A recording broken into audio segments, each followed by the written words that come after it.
Sarita ji, good evening. Sir. याद है? जी sir. तो जैसे कि आपका बायोडाटा में 1991 डेट ऑफ बर्थ है, आपका ईयर 1991। यस तो 1991 ईस्वी जो है वो सिग्निफिकेंट है, महत्वपूर्ण है। क्यों महत्वपूर्ण है, आप बता सकते हैं? Yes sir. ये 1991 में भारत में आर्थिक सुधार हुआ था। ठीक है। अ, और तो इकोनॉमी और प्रधानमंत्री चुने गए थे पीवी नरसिम्हा राव। जैसे कि 1991 का सिग्निफिकेंट पूछ रहे हैं तो इसको इस तरह से दे दीजिए। इकोनॉमिकली सिग्निफिकेंट ईयर है। यस इकोनॉमिकली सिग्निफिकेंट ईयर है बिकॉज 1991 में न्यू इकोनॉमिक पॉलिसी आई थी। ठीक है। यस उसके बाद पॉलिटिकली सिग्निफिकेंट है, पॉलिटिकली राजनीतिक रूप से महत्व है 1991 का, यस क्योंकि राजीव गांधी का डेथ भी हुआ था, यस है ना। तो इतने बड़े पॉलिटिकल पर्सनालिटी का डेथ हुआ था, तो यस यह पॉलिटिकली भी अपहेबल से भरा हुआ था। इंडिया में पॉलिटिकली ये चीज जो थी, इसमें थोड़ा सा पॉलिटिकली अपहेबल्स हुआ था, चेंजेस हुए थे। राजीव गांधी की डेथ हुई थी, फिर कांग्रेस की सरकार चुनी गई, न्यू इकोनॉमिक पॉलिसी आई, तो इकोनॉमिकली सिग्निफिकेंट हो गया, पॉलिटिकली सिग्निफिकेंट हो गया। उसके बाद ग्लोबली सिग्निफिकेंट है, ग्लोबली वैश्विक यस स्तर। सर। जी सर। उदारीकरण, निजीकरण और वैश्वीकरण हुआ तो ग्लोबली भी। नहीं नहीं नहीं, ये ग्लोबली ग्लोबल लेवल पर विश्व में कुछ और घटना 1991 में हुआ था। वैसे तो मुझे कुछ याद नहीं सर। सोवियत रसिया का डिसइंटीग्रेशन, हाँ। सोवियत रसिया का डिसइंटीग्रेशन हुआ था, तो वैश्विक परिदृश्य में ये हो गया। सोवियत रसिया कई छोटे छोटे देशों में बट गया था। आपका कोल्ड वार जो है उसका अंत हुआ, शीत युद्ध खत्म हुआ। जी सर। तो हमको लगता है कि 1991 ईयर जो है वो बड़ा इम्पोर्टेंट ईयर है। अगर इंटरव्यूअर का ध्यान जाता है तो इस पे कुछ अच्छा चीज आपको ये पूछ सकता है। ठीक है। अच्छा, अब चलिए, अब दिन है आपका 16 अगस्त। जी सर। 16 अगस्त कैसे सिग्निफिकेंट? पता नहीं सर, मेरे जन्म के अलावा और हमको नहीं पता तो वैसे पहला कुछ। तो बहुत अच्छी बात बोले आप। 16 अगस्त मेरा जन्म हुआ था, इस धरती पर हम आए थे, तो ये तो सिग्निफिकेंट है ही। मेरा जन्म हुआ, ये तो बहुत बढ़िया हुआ। उसके बाद इसी दिन हमारे एक बहुत महान प्रधानमंत्री, भूतपूर्व प्रधानमंत्री अटल बिहारी वाजपेयी का देहांत भी हुआ, 16 अगस्त। तो वो ईयर देख लीजिएगा, मैं अभी भूल गया। ठीक है। 16 अगस्त को वाजपेयी जी का ही देहांत हुआ। उसके बाद और 16 अगस्त का कुछ हिस्टोरिकल सिग्निफिकेंस याद आ रहा है आपको? तो कुछ मिला नहीं हमको। डायरेक्ट एक्शन डे, 16 अगस्त 1946। डायरेक्ट एक्शन थे। डायरेक्ट ये पाकिस्तान सैनिक का जो पुलिस। डिमांड हो रहा था, तो डायरेक्ट एक्शन डे 16 अगस्त को ही शुरू हुआ था। जी सर। तो 16 अगस्त 1946 डायरेक्ट एक्शन डे हुआ था।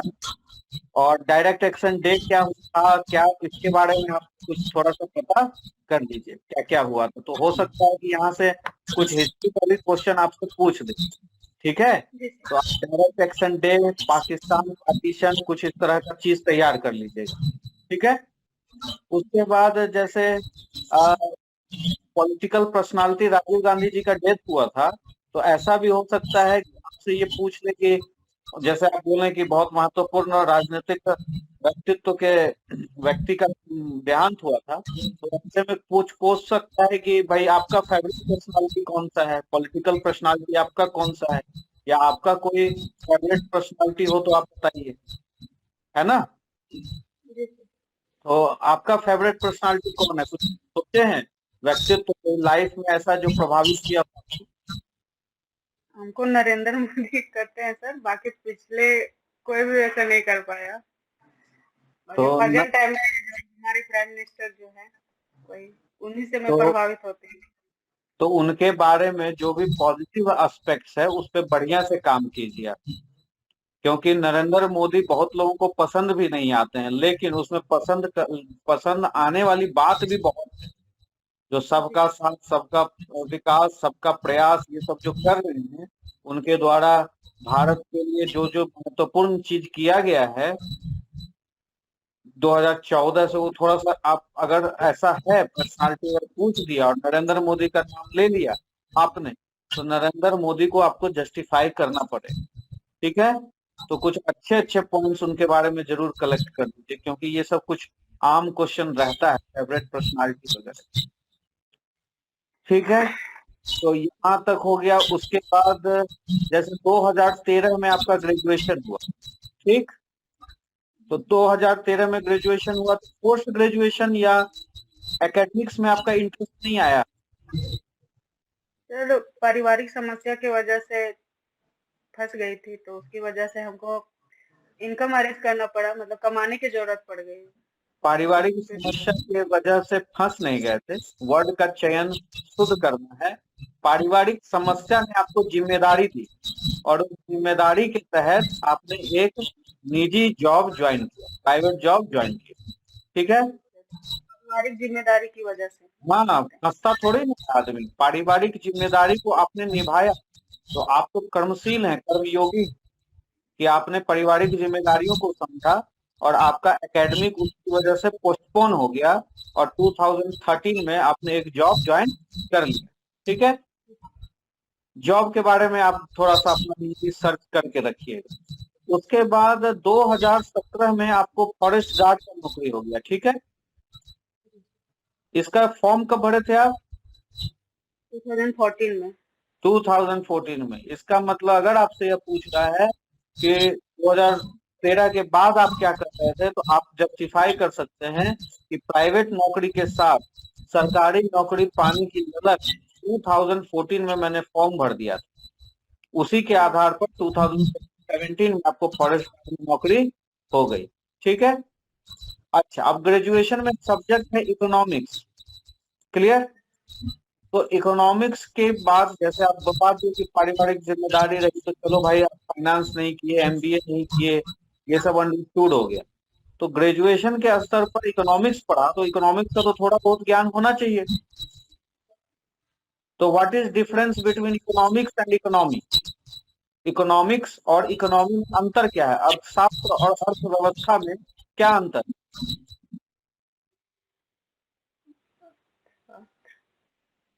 सर अर्थशास्त्र में अध्ययन किया जाता है हम्म, व्यवस्था के बारे में।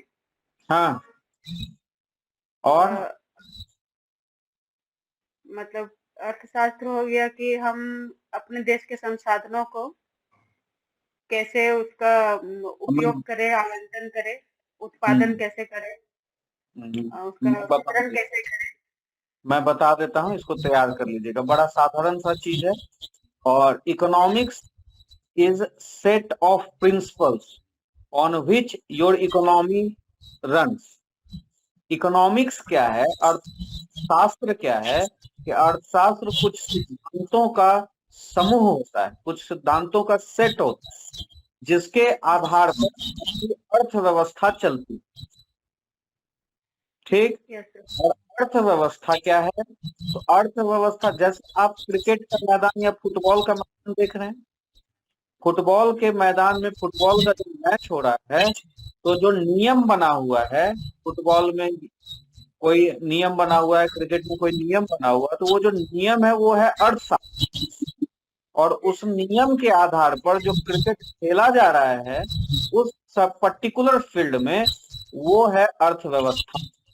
इसका मतलब अगर भारत के पॉलिटिकल बाउंड्री के नीचे, जो आप मैप देख रहे हैं इंडिया, अगर भारत के पॉलिटिकल मैप में डोमेस्टिक टेरिटरी जो भी हमारे देश की बाउंड्री, उसमें कुछ सिद्धांत पर हम लोग चलते हैं। जैसे सिद्धांत क्या, कि लेबर ज्यादा उपयोग करें या पूंजी ज्यादा उपयोग करें, ये है ना एक सिद्धांत। अब भारत में देखिएगा कि हम लोग लेबर ज्यादा यूज करते हैं। अभी भी नितिन गडकरी साहब कहे थे कि इंडिया में जो है वो ड्राइवरलेस कार हम इंट्रोड्यूस नहीं होने देंगे, कम से कम जब तक हम जिंदा हैं तब तक हम ड्राइवरलेस कार इंट्रोड्यूस नहीं होने देंगे, क्योंकि इससे बहुत सारे ड्राइवर्स का जॉब। इसका मतलब हमारा जो इकोनॉमिक्स है, जो हमारा प्रिंसिपल है, वो कहता है मोर लेबर, ज्यादा श्रम का हम लोगों को प्रयोग करना है, और कैपिटल या टेक्नोलॉजी इंसेंटिव हम लोगों को कम होना है। तो भारत के क्षेत्र के अंदर जो जो प्रिंसिपल है, जो जो हमारा सिद्धांत है, जिसपे हम चल रहे हैं, वो हमारा अर्थव्यवस्था कहलाएगा, भारतीय अर्थव्यवस्था कहलाएगा, और जो पर्टिकुलर सिद्धांत है वो अर्थशास्त्र कहलाएगा। क्लियर है? एनसीईआरटी का जो हम लेक्चर लिए हैं शुरू में, उसमें पहला लेक्चर आप देखिएगा कि हम यही पढ़ाए हैं, तो आपके मोबाइल ऐप में होगा। इकोनॉमिक्स का जो पहला लेक्चर, दूसरा लेक्चर हम लिए हैं इंडियन इकोनॉमिक्स का, आपके मोबाइल ऐप में होगा। पहला दूसरा लेक्चर सुन लीजिएगा, उसमें हम बताए हैं what is difference between economics and economy.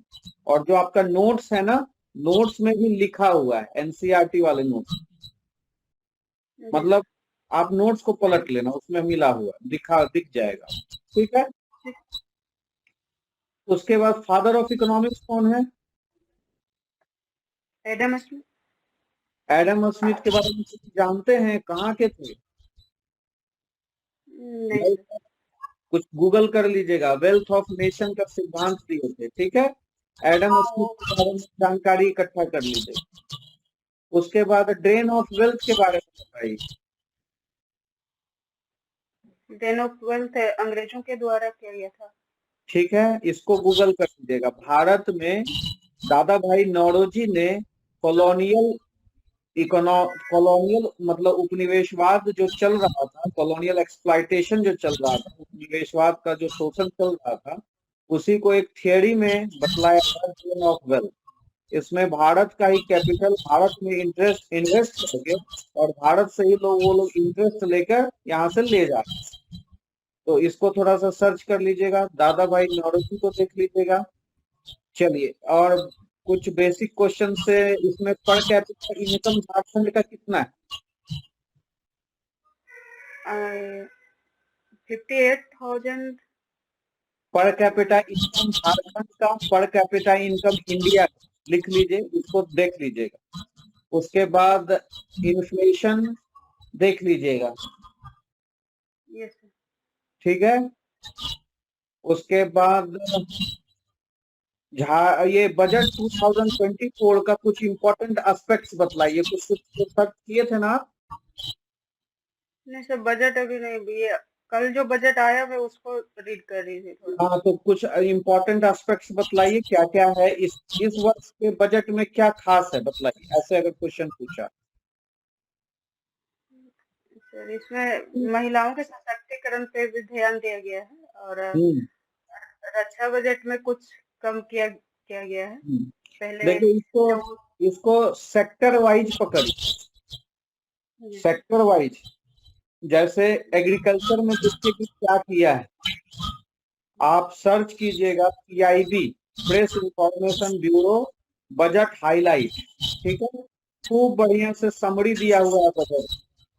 उसमें आपको मिलेगा कि एग्रीकल्चर के लिए क्या है, इंडस्ट्री के लिए क्या है, इंडस्ट्री में इंफ्रास्ट्रक्चर के लिए कितना खर्च है, सर्विस सेक्टर के लिए क्या है। तो जब सेक्टर वाइज पकड़ेंगे ना, तो ज्यादा अच्छा रहेगा एक्सप्लेन। ठीक है? अब इसमें कुछ कुछ मैक्रो इकोनॉमिक फैक्टर्स भी डाल सकते हैं, जैसे बजट में क्या खास है पूछा, तो जैसे मान लीजिए कि एग्रीकल्चर के बारे में बतलाया आपने, इंडस्ट्री के बारे में आपने बतलाया, सर्विस बहुत ज्यादा इंपॉर्टेंट नहीं है, उसको छोड़ दीजिए। अब मुद्रा योजना में 10 लाख से बढ़ा के 20 लाख कर दिया, तो ये इंपॉर्टेंट चीज है। इसके बाद इन्फ्लेशन का जो टारगेट है वो 4% रखा है, और इन्फ्लेशन का टारगेट जो है 3.1% रखा है। तो ये सब इंपॉर्टेंट चीज हो गया। आपको वो बजट हाइलाइट्स में प्रेस इंफॉर्मेशन ब्यूरो वाला में लिखा रहेगा, जो जो मैं बोल रहा हूँ ना सब लिखा रहेगा। आपको सर्च करना है press information bureau budget 2024 highlights. Core inflation क्या होता है पता है? नहीं सर। जैसे इकोनॉमिक्स के हैं इसीलिए थोड़ा एक दो पूछ रहा हूँ। हेडलाइन इन्फ्लेशन होता है जिसमें फूड और पेट्रोलियम दोनों की महंगाई को हम लोग शामिल करते हैं। Headline inflation. Headline inflation volatile होता है, मतलब रोज बदलता है। क्यों रोज बदलता है? जैसे नेनुआ, प्याज, लौकी महंगा हो गया, तेल महंगा हो गया, तो इन्फ्लेशन महंगा हो जाता है, मतलब बढ़ा हुआ दिखता है। आप देखिएगा कि आज सब सब्जी सस्ता है, महंगा हो गया, कल इन्फ्लेशन बढ़ गया। इसी को कहते हैं हेडलाइन इन्फ्लेशन, ताजा इन्फ्लेशन। आज की ताजा खबर क्या है, जैसे पढ़ते हैं आज की ताजा खबर क्या है, तो ताजा का मतलब, हेडलाइन इन्फ्लेशन का मतलब आज का मुद्रास्फीति। तो वोलाटाइल कुछ चीज होता है, जैसे पेट्रोलियम हुआ, जैसे फूड प्रोडक्ट हुआ, इसका दाम रोज घटता बढ़ता रहता है। तो हेडलाइन इन्फ्लेशन में पेट्रोलियम का दाम, सब्जी का दाम सब शामिल होता है। लेकिन कोर इन्फ्लेशन जो होता है, उसमें आपका जैसे सीमेंट हो गया, इलेक्ट्रिसिटी हो गया, गैस हो गया, ये कोर इन्फ्लेशन दिखाता है। मतलब कि आपके देश में जो कोर चीज है, सीमेंट, इलेक्ट्रिसिटी, गैस, कोयला, ये सब का दाम में कितना वृद्धि हो रहा है, उसको हम लोग कोर इन्फ्लेशन से बतलाते हैं। ठीक है, इसको दोनों को देख लीजिएगा। उसके बाद बजट का मुख्य फोकस बहुत आ रहा था न्यूज़पेपर में, बजट का मुख्य फोकस, इसमें ना 4 चीज को फोकस किया है, बोल रहा था ऐसा, निर्मला सीतारमन बोल रही थी कि एम्प्लॉयमेंट को हम लोग फोकस किए, स्किल को फोकस, हाँ, स्किल को फोकस किए हैं, और एमएसएमई को, छोटे उद्योगों, और उसके बाद मिडिल क्लास को। ये 4 चीज को वो बोली है कि हम लोग का ये main focus, employment, skill, MSME और मिडिल क्लास। ठीक है, तो बजट का मुख्य फोकस हो गया। उसके बाद एक बहुत बजट में चल रहा था अभी, विकसित भारत प्रायोरिटीज। विकसित भारत प्रायोरिटीज मतलब भारत के विकास होने के लिए इसमें क्या प्राथमिकताएं, तो 8, नो है, हाँ 9 है, 9 है। तो इसमें है पहला productivity and resilience in agriculture, मतलब कृषि में उत्पादकता बढ़ाना और कृषि में उत्पादकता को बरकरार रखना। दूसरा है एम्प्लॉयमेंट एंड स्किलिंग, रोजगार और कौशल का बढ़ाना। तीसरा है इंक्लूसिव ह्यूमन रिसोर्स डेवलपमेंट और सोशल जस्टिस। ये आपको रिकॉर्डिंग हम दे देंगे, आप अगर नहीं भी लिख पा रहे हैं ना, तो आपको हम रिकॉर्डिंग दे देंगे। तीसरा है inclusive human resource development and social justice, मतलब समावेशी मानव संसाधन का विकास और सामाजिक न्याय। चौथा है हाँ क्या बोले? चौथा मैन्युफैक्चरिंग एंड सेवाएं हैं, हाँ, इंफ्रास्ट्रक्चर, पांचवा शहरी है विकास। अर्बन डेवलपमेंट, अर्बन विकास। ठीक है, फिर ये वाला आप कर लीजिएगा। ठीक है, उसके मैंने बाद नोट किया। हाँ, रिवाइज टैक्स स्लैब हुआ है, स्लैब को बदल दिया है, वो पता है ना? आप अभी किस ब्रैकेट में आते हैं? ये 3 to 7। 3 to 7, मतलब 5% आपको टैक्स देना है। ठीक है, तो आपको क्या लगता है ये जो स्लैब चेंज हुआ है, 0 से 3 में नो टैक्स, 3 से 7 में 5%, 10 से 12 लाख वाला को 15%, 12 से जैसे ही बढ़ेगा तो 30%, फिर 15 से बढ़ गया तो 30%। आपको इससे क्या लग रहा है, लोग अपना इनकम छिपाएंगे, ज्यादा कमाना से लोग डिस्करेज होंगे, लोग ज्यादा नहीं कमाएंगे? तो ज्यादा तो चेंज हुआ नहीं है, सेम ही है, थोड़ा सा चेंज हुआ है ईयर वाइज, 1 ईयर का, तो ज्यादा फर्क नहीं, नहीं जैसे पड़ेगा लोग। जैसे लोग कह रहे थे कि जैसे 12 से 15 लाख वाला को 20% देना है। ठीक है, तो जैसे ही तो 15 से जैसे ही बढ़ेगा तो 30% देना। तो लोग चाहेगा ना कि मेरा इनकम 15 से नीचे ही रहे, 15 से ना बढ़े, 16 ना हो जाए। जैसे ही 16 होगा तो उसको 30% देना पड़ेगा, 17 होगा तो 30% देना पड़ेगा, 15 लाख से जैसे ही बढ़ा तो 30% देना होगा। इसका मतलब आपको नहीं लग रहा टैक्स इवेजन होगा, लोग अपना इनकम कम करके दिखाएगा, 15 से बढ़ने ही नहीं देगा। तो आय कभी छुपाता है सर, वो आदमी चाहता है कि और हम कमाएं, भले छुपाए, गवर्नमेंट से छुपाएगी, टैक्स ना देना पड़े इसके लिए। हाँ, तो इसमें यही मैं पूछ रहा हूँ कि आपको क्या लगता है, लोग इनकम टैक्स इवेजन करेंगे, टैक्स स्लैब सही है? तो पहली बात तो ये कि देखिए, सरकार ने ये कदम उठाया है, सरकार ने कुछ सोच समझ कर उठाया होगा। इस सरकार ने टैक्स बेस को बढ़ाया है, इसमें भी अपोजिशन एक्चुअली बहुत शिकायत कर रहा है इसमें, लेकिन हम लोग तो इकोनॉमिस्ट हैं, आप इकोनॉमिक्स पढ़े हुए हैं, तो इसको कैसे डिफेंड करेंगे कि टैक्स बेस का आधार सरकार ने बढ़ा दिया। अब 0 से 3 वाले को माफ कर दिया, अब 3 से 7 वाला 5% देगा, 7 से 10 वाला 10% देगा।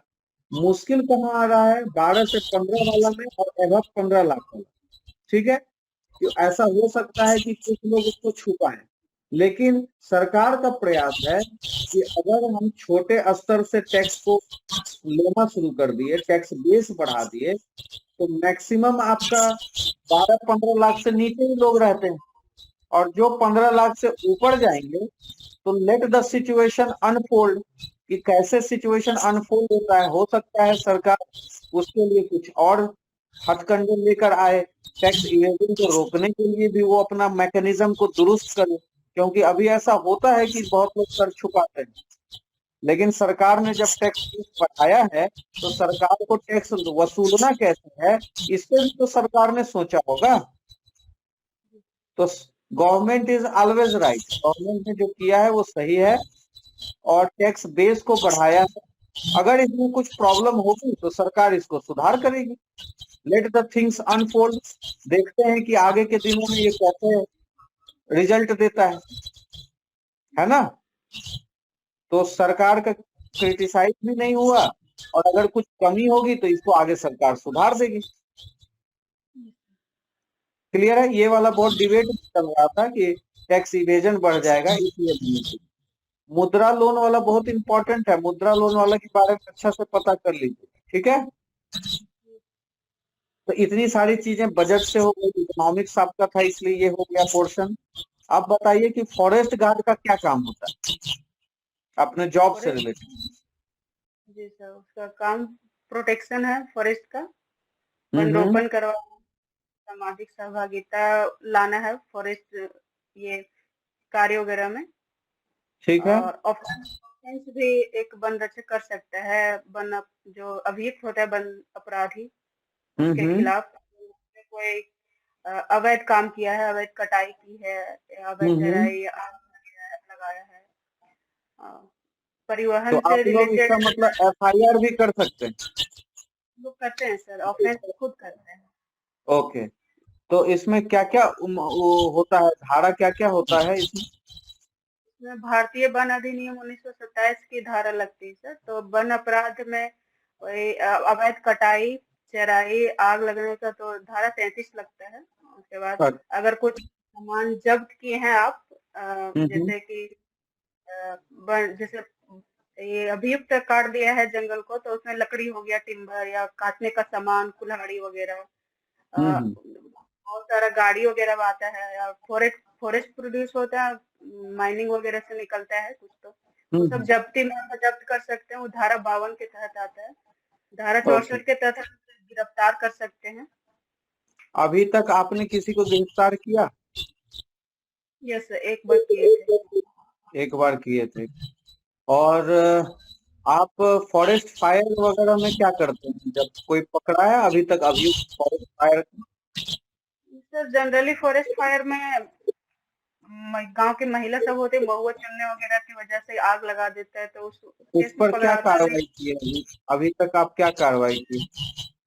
इसमें जन जागरूकता फैला सकते हैं सर, मीटिंग वगैरह करके लोगों को, समूह को इकट्ठा करके उनको समझा सकते हैं कि आप ऐसा ना करें, जंगल में आग ना लगाएं, ये सबके लिए फायदेमंद रहेगा। और कभी कभी हम नहीं लोग, लगता है कि इन पे सख्ती से एक्शन लेना होगा, जो ये लोग आग लगाते हैं? लगता तो है सर, लेकिन कर नहीं सकते, क्योंकि वैसे लोग भी आ जाते हैं इसमें कि बहुत ये गरीबी में रहते हैं, महुआ चुनने वाले वगैरह सब। तो उन तो लोग को इसका अधिकतर क्या होता है कि आप समझा सकते हैं, उसमें हम्म। जागरूकता ला सकते हैं, और हम्म। उनका कुछ अलग, जो उनका जिस काम के लिए या जिस जरिए इनकम ऑफ सोर्स के लिए वो कर रहे हैं वो काम, तो कुछ ऐसा काम करे जो उनका इनकम जनरेट हो, ताकि वो हम्म। काम ना करें, महुआ चुनने वगैरह का काम या कुछ अदर काम। तो जैसे वो गरीब हैं, आप उन पर एफआईआर भी नहीं कर रहे हैं उनकी स्थिति को देखकर, जंगल में आग लगना जारी है, और इसका तो परमानेंट सॉल्यूशन तो ये नहीं हुआ ना। अवेयरनेस तो ठीक है, लेकिन अवेयरनेस तो आप क्रिएट कर रहे हैं, लेकिन इसके ऊपर इसको परमानेंट सॉल्यूशन इसका क्या होगा? परमानेंट सोल्यूशन है सर, फॉरेस्ट फायर लगने से पहले ही हम लोग को जान जागरूकता करना है, और उसके लिए एक फॉरेस्ट फायर लाइन आता है। हम्म। गर्मी बढ़ने से पहले ही उसको खींच देना पड़ता है रोड के किनारे, ओके। पत्तों को साफ करके उसको, या ट्रेंच खुदवाई जाती है, वो है परमानेंट सोल्यूशन। ओके। मतलब जंगल को ठीक। जलने से पहले ही बचाना है, बाद का। ओ- अभी कितना फॉरेस्ट परसेंटेज है इधर इंडिया में, कितना टोटल फॉरेस्ट परसेंटेज है? इंडिया में 21 दशमलव मतलब 21.71 है। और हाँ, इसमें इसमें लड़खड़ाना एकदम नहीं है, ये सब परसेंटेज एकदम आपको याद होना चाहिए। ठीक। जी सर, और झारखंड में कितना है? 29.72 है। पीछे सर से पॉइंट कितना बोल बिलो? सकते हैं या दशमलव, दशमलव बोलेंगे या पॉइंट बोलेंगे? अब कोई जल्दी से दिक्कत नहीं। दशमलव आप निकालते हैं मेरे मुंह से, मतलब मतलब हिंदी वर्ड। कोई दिक्कत नहीं है, वो थोड़ा बहुत को चलता है, घबराहट में कभी हो भी जाता है। अच्छा, पिछले साल से, पिछले बार के फॉरेस्ट सर्वे से 2019 वाला से कितना फॉरेस्ट परसेंटेज बढ़ा है? किसमें, झारखंड में सर? हम्म। 110 किलोमीटर स्क्वायर बढ़ा है सर। चलिए, ये सब आप डाटा कर लेंगे ना बढ़िया से, फॉरेस्ट वाला। जी सर, हाँ, फॉरेस्ट का डाटा क्लियर है सर मेरे पास। ठीक है, अच्छे से थोड़ा कर दीजिए। अच्छा, ये बताइए, फॉरेस्ट से रिलेटेड है, तो आपका जो अभी minister of environment and forest है वो कौन? क्या झारखंड के या? दोनों का बता दीजिए आप। सर्च कर लीजिएगा, सेंटर के तो भूपेंद्र यादव हैं। ये और सर, ये बताइए कि ये मिनिस्ट्री कब फॉर्म हुआ, ministry of environment and forest? वो नहीं पता। 1985 में। और आप वेबसाइट पर जाकर ministry of environment and forest का वेबसाइट को थोड़ा सा गूगल कर लीजिए। जी सर। ठीक है, तो उसका जो इम्पोर्टेंट इम्पोर्टेंट योजना है ना ऊपर में, वो आपको दिख जाएगा। ठीक है। अच्छा, अब बताइए, सस्टेनेबल डेवलपमेंट क्या होता है? जब आप फॉरेस्ट से जुड़े हैं, इकोनॉमिक से जुड़े हैं, तो सस्टेनेबल डेवलपमेंट के बारे में कुछ बताइए। सतत विकास में अब सबसे निचले तबके के लोगों का विकास है, और उसमें पर्यावरण आ जाता है। हम पर्यावरण को संरक्षण के साथ साथ विकास को बढ़ावा दें।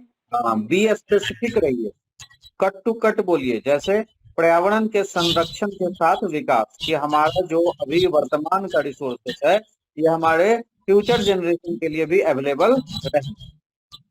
ठीक है। उसी में आप पूछ देगा ग्रीन जीडीपी क्या है, तो ग्रीन जीडीपी क्या है?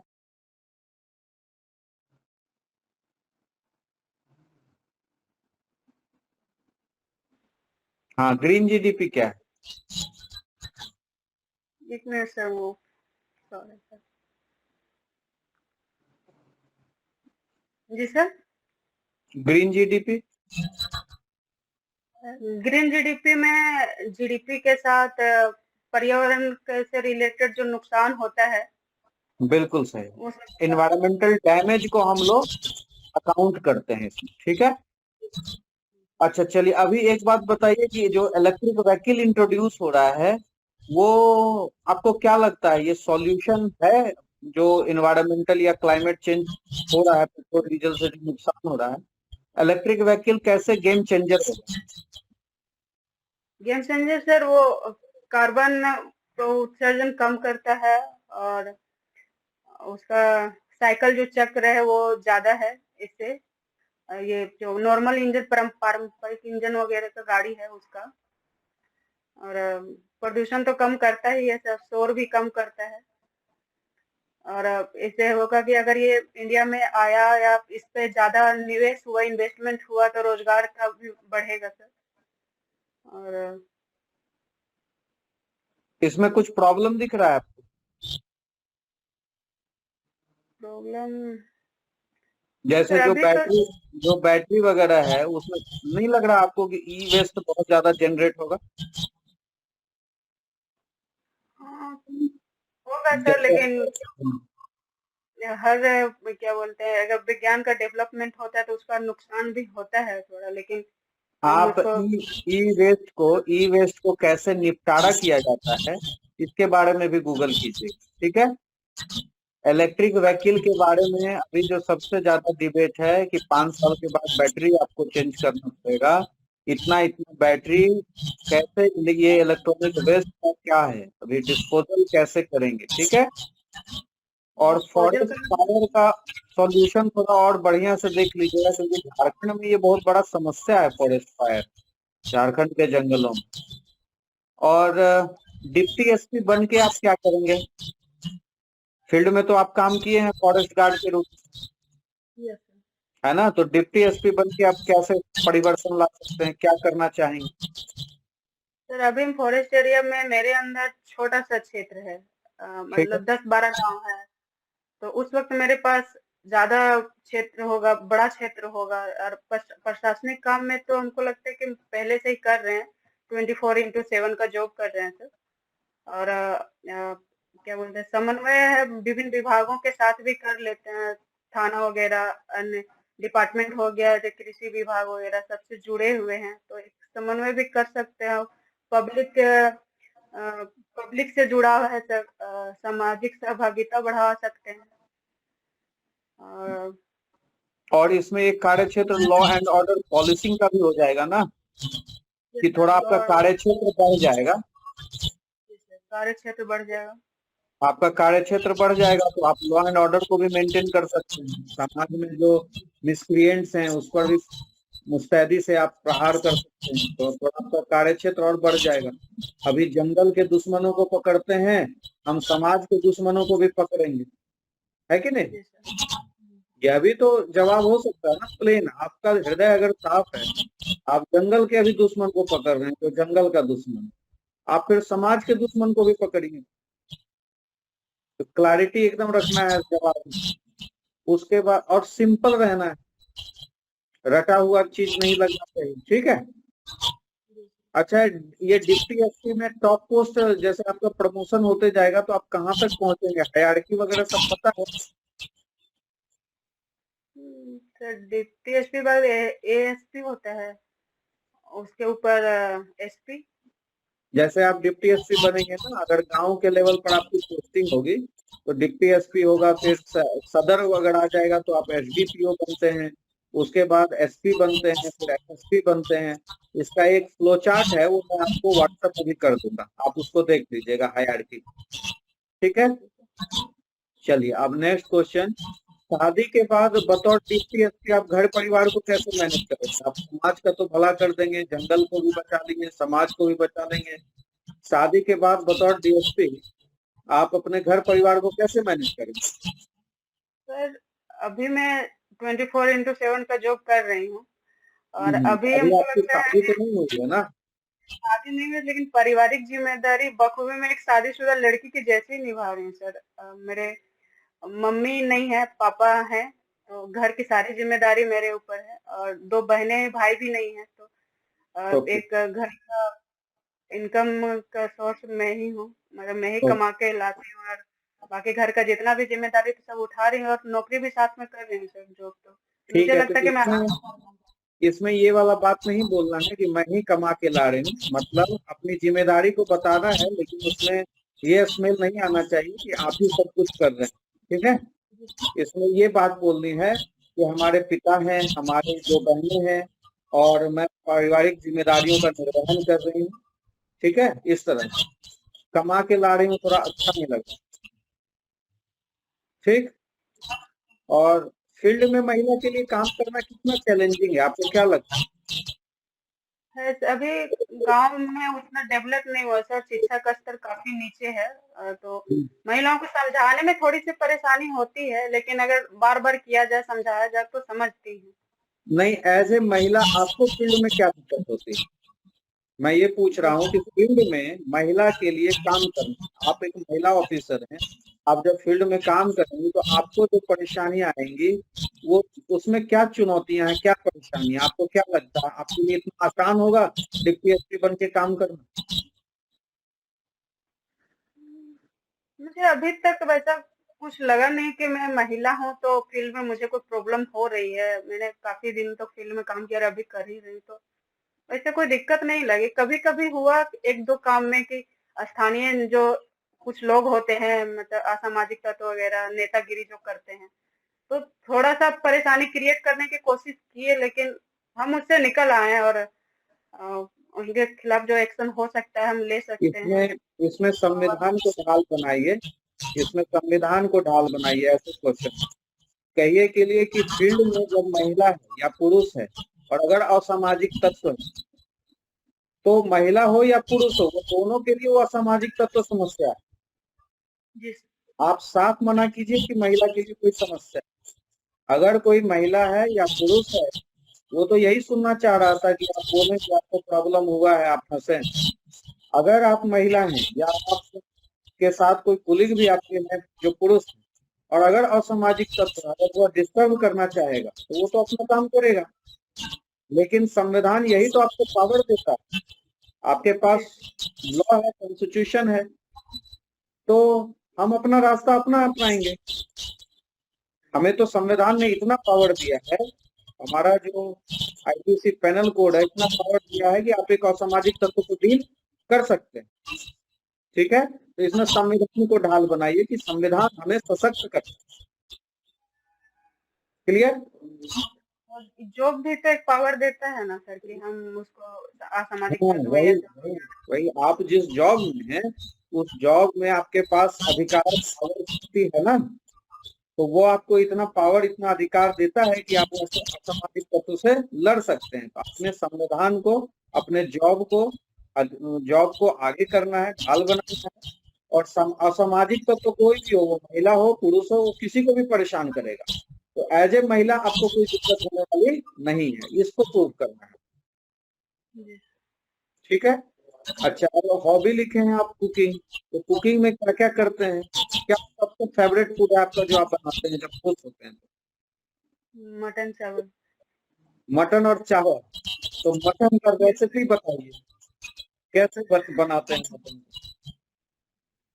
मटन में पहले उसका जो सामग्री होती है वो बाकी नॉर्मल मटन जैसे बनता है सर, उसमें तो बहुत लंबा नहीं प्रोसेस उसको है। सच, अगर ऐसा पूछ दिया मान लीजिए, तो आपको सीधे बिना हंसे बताना है, हल्का सा स्माइल देना है, लेकिन आपको इस जवाब को पूरा करना है। मटन चावल अगर बनाते हैं तो सबसे पहले मटन हम बाजार से ला के सब धो के अलग कर लेते हैं, प्याज छीलते हैं, लहसुन काटते हैं, अदरक काटते हैं, जैसे मसाला फ्राई करते हैं, एकदम पूरा प्रोसेस बताते हैं। पूरा प्रोसेस बहुत लंबा नहीं हो जाएगा सर? वो बीच में काट देगा आपको, बोलेगा ठीक है बेटा, लेकिन आप जब जवाब नहीं देंगे, हंस देंगे, कैजुअली ले लेंगे, तो ये ऑफिसर का निशानी नहीं है ना। जी सर। जब आप कुकिंग बोले हैं, मटन चावल बोले हैं, तो मटन चावल का रेसिपी बताइए। वो तो गाना तक गवा देते हैं, कोठा में बात करने लगते हैं, है ना। कल ही अजय आर्यन से बात हो रही थी, तो वो बता रहे थे कि लास्ट में बोले चलो अब हम लोग कोठा में बात करते हैं, तो वहां आप हंस के बोलिएगा नहीं नहीं हमको कोठा बोलने नहीं आता है, तो गड़बड़ हो जाए। ठीक, जी सर। ऐसा होता है। जब जैसे ही आप कुकिंग बोलेंगे, फेवरेट फूड बोलेगा और बोलेगा उसका रेसिपी बताइए, तो आप एकदम तैयार रहिए रेसिपी बताने के। वो आपको बीच में रोक देगा, लेकिन आपको हंसना नहीं। ठीक है। Yes sir.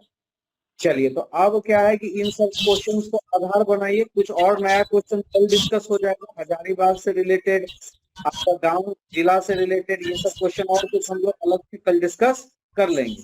आप कल 11 बजे सेंटर हजारीबाग पहुंचिए और बन ठन के आइएगा, आपका इंटरव्यू का तैयारी करके हमें। ठीक है, ठीक है सर। सर ऑल द मुझे बेस्ट। मतलब नहीं बोलिए। सर, अभी आप हमको बता दीजिए, मतलब बोलने में मुझे प्रॉब्लम हो रही है, मुझे लगता इतना है कि बढ़िया तो आप बोल रहे हैं, कोई दिक्कत नहीं है। अभी जो मैं बोल रहा हूँ, अभी जो मैंने आपको समझाया है, बस इसको आपको 2 बार सुन के इसके अकॉर्डिंग तैयार कर लेना है, कोई दिक्कत नहीं है। आपका प्रोफाइल बहुत स्ट्रांग है, आप जॉब में हैं, आप बस कॉन्फिडेंस रहिए, अपना कॉन्फिडेंस कभी डाउन होने मत दीजिए।